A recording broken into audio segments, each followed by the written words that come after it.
আমার মা,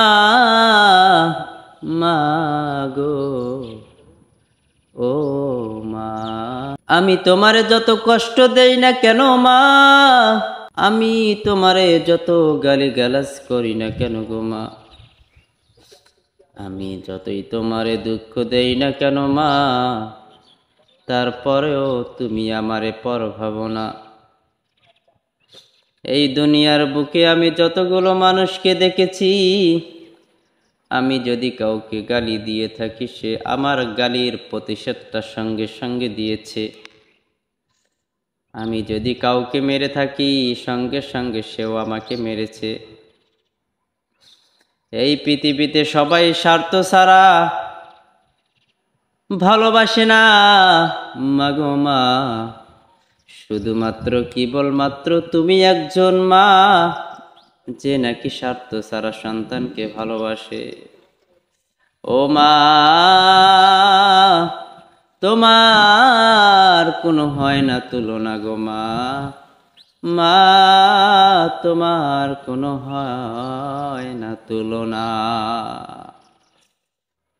ও মা, আমি যতগুলো অপরাধ করেছি গো মা, কখনো আপনি আমার জন্য বদদোয়া করবেন না গো মা।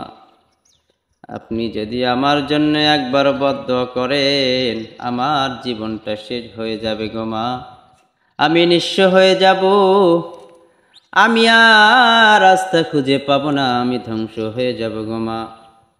ও মা, তোমার কাছে আমার একটাই অনুরোধ, তুমি তো মা, তোমার তো অনেক দয়া, তোমার তো অনেক ধৈর্য, তোমার তো অনেক মায়া গো মা, তোমার সন্তানগুলোকে তুমি কখনো বদদোয়া দিও না, গদদোয়া দিও না গো মা।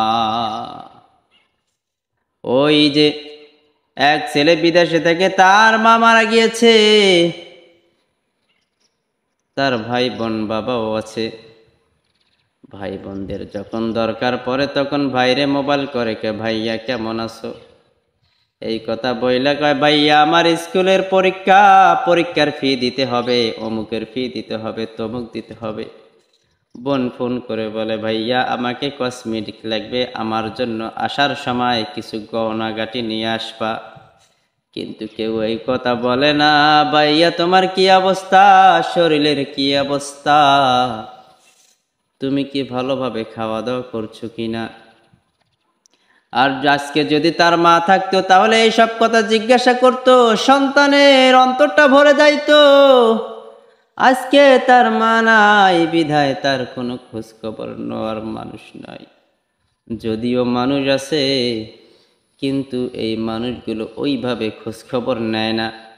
ও ভাই, যাদের মা বাবা বেঁচে আছে, মা বাবা কখনো কষ্ট দিবা না, মা বাবার সাথে কখনো বেয়াদবি করবা না।